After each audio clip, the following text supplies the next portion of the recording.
Can you tell me first about like what broke you and how did psychedelics help you put yourself back together? Dive in the deep end right away. Okay, cool. Yeah, let's go to the deep end of the pool. Yeah. Well, I guess a lot of men try to solve all my life's problems with my head.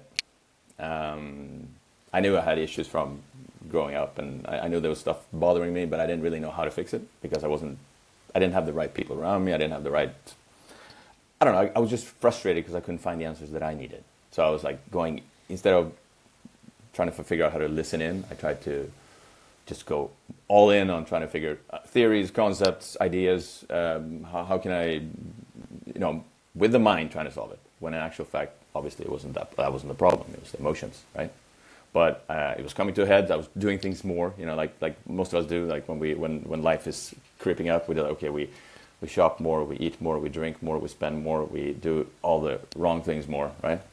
And I was getting stressed out at work. I was like, yeah, I was just not feeling great, and starting to there's no such thing as belly breaths, like and like every day was just like the same chaos, right? And I was like, something has to give, and so I'm a competitive, like I'm a sports person. I like to win, and so I never tried meditation because I couldn't win at meditation at that time.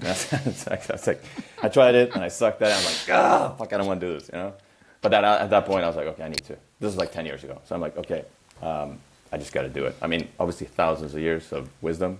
There's got to be something there. So I started that, and that changed my life. But what was the tipping point? Just everything coming to a head. Everything just like, I couldn't solve it. I was like so frustrated because I didn't, like with my mind, I was like, I had all the problems. I tried to solve it, but I couldn't get to what was actually the issue. And then I went to Vipassana retreat. I know you've been to Vipassana retreat. I went to 10-day Vipassana retreat. That was the hardest thing I ever did. It was awesome. And then I bumped into another person who said, at that point, it's like when we started talking about my frustration, she said, sounds like you're ready to break through. Have you heard of psychedelics? I'm like, yes.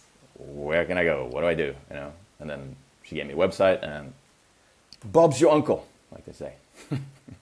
So that was like I had to go there, and when I did, that was the turning point. So please go in deeper into your first experience with psychedelics. Well, my very first one didn't change a whole lot because that was an ayahuasca retreat in Holland, Netherlands, and it didn't work because I was so amped up and I had such high expectations. I was like, I'm gonna talk to the death and discover the universe, and I was like, I had all these, which you're not supposed to have, right? You're just supposed to surrender and just be open to whatever comes. I was like, so I had completely the wrong mindset, which is very common, especially with people who are like fed up with life. It's hard to not have expectations when you pay, I don't know, $2,000 to go to a retreat, and then it's like, okay, I'm not gonna have any expectations whatsoever. Like, it's really hard. And I didn't know how to not have it, so nothing happened on that trip. I drank the ayahuasca, I kept it, I was like, nothing happened.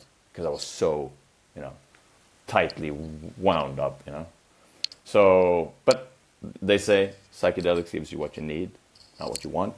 And I needed to have that, that slap saying, okay, don't think you can control this because stop it, Stop trying to do the psychedelics what you're trying to do to your life.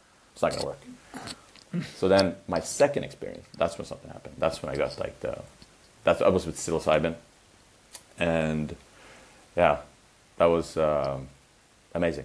It was, it's hard you can't describe it, but basically I took it on Saturday and then I divorced on Monday. So that's what